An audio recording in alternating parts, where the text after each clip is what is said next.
Tell me who the NFL MVP is this year. It's a quarterback, I'll tell you that. Dak Prescott seems to have fallen out the running a little bit. Honestly, just in terms of, again, this conversation rages on Twitter, and I usually avoid it because it's such a, it's whatever your perspective is. Both are right, and I kind of hate that. I want there to be a right answer. That's, I guess, why I'm more stat-minded with fantasy football as well. I want there to be a yes and a no. That's what I enjoy about fantasy football. One player scored more than the other. No matter what you want to say, 1-1. And with the MVP race, you could say who's more valuable to their team or who's more valuable overall, who's least replaceable. You can take it a bunch of different ways and be right a number of different ways. And I kind of hate that. So, but I'd say Russell Wilson, like the Seahawks are nothing without Russell Wilson. I don't care how much they think the running game's doing it for him. Any other quarterback, I don't really think any other quarterback could keep them in it the way he does. So he's got to be in the running pretty much every year, especially the last 2 years for me. But who do you like? Who?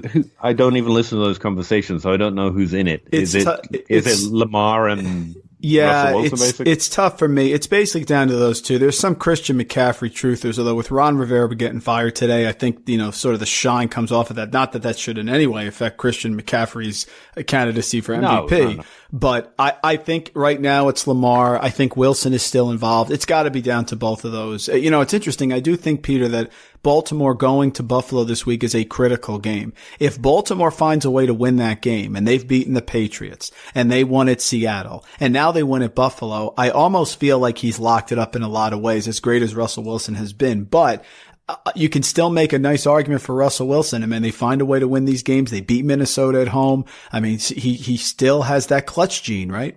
Right.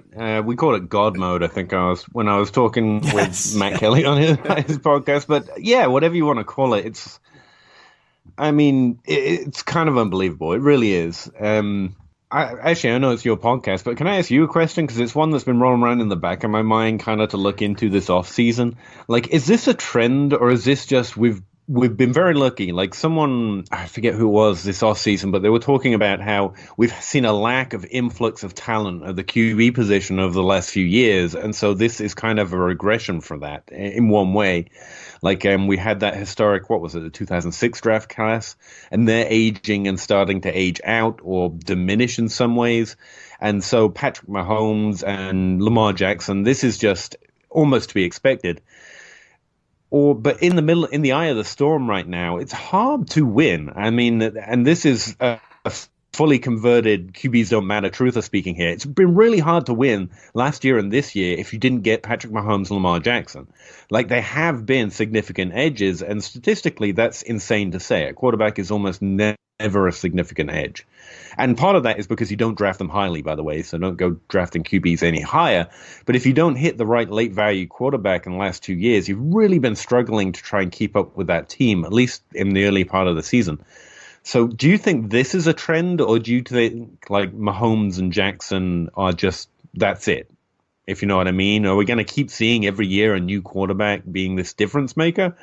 Or is it just we're seeing the new talent come in, it'll settle back down? Well, I think the big key is that finally the NFL is adapting to the strength of the quarterback. It's not the quarterback comes in and we build around it. I mean, Patrick Mahomes, we can all look back on it and say, oh, it was the obvious pick. The book on him was, is he successful in the system in college, or can he be successful in the pros? Does he have a big arm, or is it an accurate big arm that can be an NFL MVP, which he is, or is it just another one of these guys who can sling the ball over the place, but they're not going to be accurate? So what's happening now is the quarterbacks come in, Lamar Jackson comes in, perfect situation, Greg Roman, everything works. So I think what you're seeing is a variance of abilities that can work in the NFL, not just the cookie cutter, this is the type of guy we need to have, and if we don't have him, we can't win. Yeah, I think that's a really good, and that's kind of what makes me nervous. This could be a new trend that we have to adapt to for fantasy football, you know?